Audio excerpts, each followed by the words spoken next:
What sort of a financial deal should Obama be seeking to strike when he travels to China next month?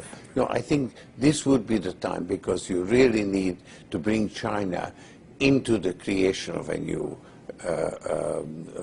world order, financial world order. They are kind of reluctant members of the IMF. They play along, but they don't make much of a contribution because it's not their institution. Their share is not commensurate. Their voting rights are not commensurate to their weight. So I think you need a new world order that China has to be part of the process of creating it, and they have to buy in. They have to own it the same way as, let's say, the United States owns the Washington Consensus, the current order. And I think this would be a more stable one, where you would have a coordinated policies. I think the makings of it are already there, because the G20, in agreeing to peer reviews, effectively is moving in that direction. Given this continued weakness in the U.S. economy, are people right to start to be concerned about the dollar? Well, they are, of course, and the dollar is a very weak currency, except for all the others. So there is a general sort of lack of confidence in currencies, and a move away from currencies into real assets. The Chinese are continuing to run a big trade surplus, and they're still accumulating assets, and basically the renminbi is permanently undervalued because it's tied to the dollar. There is a diversification from assets that normally held by central banks into other assets, especially in the area of commodities. So there is a push in gold, there's a strength in oil, and that is in a way a flight from currencies. Is there going to be sort of a tipping point, a moment at which the dollar is fatally weakened, or does it just sort of carry on? Well, it's difficult. As long as as long as the renminbi is tied to the dollar, I don't see how the decline in the dollar can go too far. Now, of course, to some extent, it's very helpful, because with the U.S. consumers saving more and spending less, exports can be a way for the U.S. economy to be balanced. So an orderly decline of the dollar is actually desirable. Does it at some point need also to decline against the renminbi? Does there need to be some sort of a new global currency deal? Yes. No, I believe that basically the system is broke and needs to be reconstituted. We cannot afford to have the kind of chronic and mounting imbalances in international finance. So you need a new currency system, and actually the special drawing rights do give you the makings of a system. And I think it's ill-considered on the part of the United States to resist the wider use of special drawing rights. They could be very, very useful now when you have a global shortfall of demand. You could actually internationally create currency through special drawing rights. And this is, we've done it. We issued $250 billion.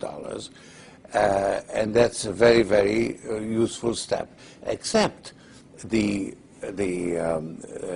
rich countries don't actually need the additional reserves. So all they can do is put it in the shop window and say, we've got that much extra, but they can't actually use it. Now, I think it could be used. It could be used to provide global public goods. The rich countries could put their allocations in escrow. The problem is that there is a cost to using SDRs. It's a very small cost at the moment. It's on less than 0.5%, but still is a cost. So somebody has to pay it. And I think we have actually the means to do it because the IMF has very large gold reserves and kept in the books at a very low price. And it has been decided to use those gold reserves to the benefit of the least developed countries. So the IMF could actually pick up the cost of paying for the special drawing rights. Using its gold reserves. And in fact it's being done. It hasn't gotten any publicity. But I understand that in Istanbul a deal was signed where I think the UK and France actually transferred $2 billion of their SDRs, or $2 billion worth, or 2 billion SDR worth, or to the least developed countries, and the IMF picks up the cost. So it's a road that's already being used, and it could be used on a larger scale.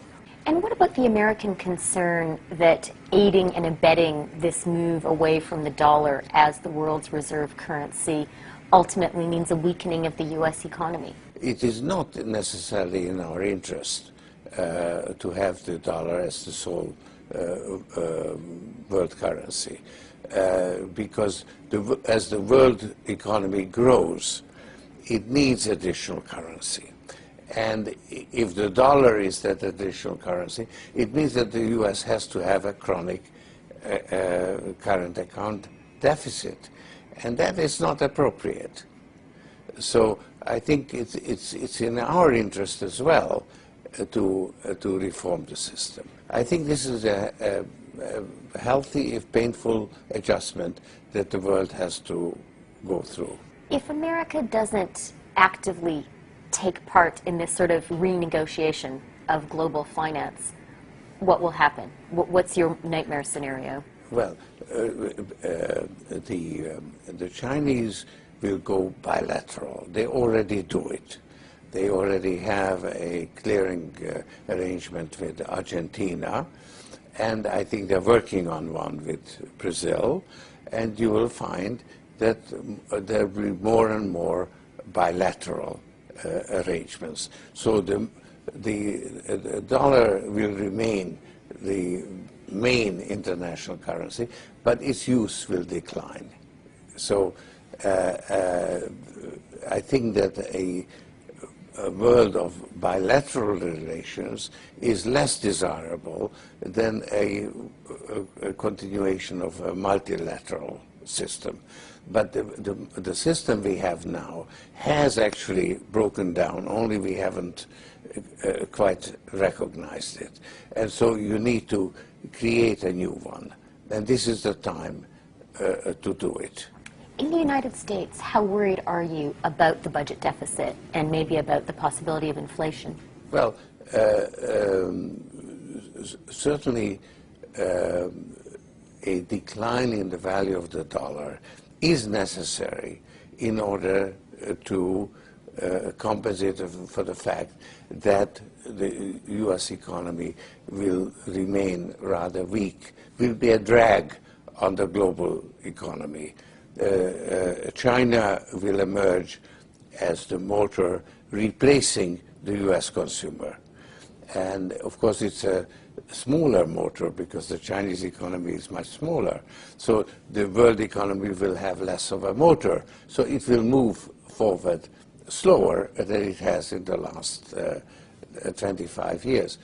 But China will be the engine driving it forward, and the U.S.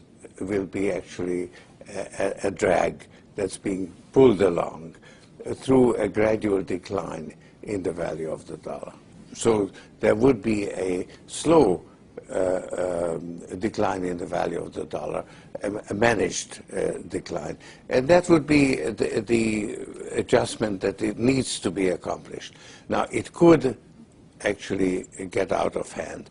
And certainly the fear of inflation will precede inflation itself.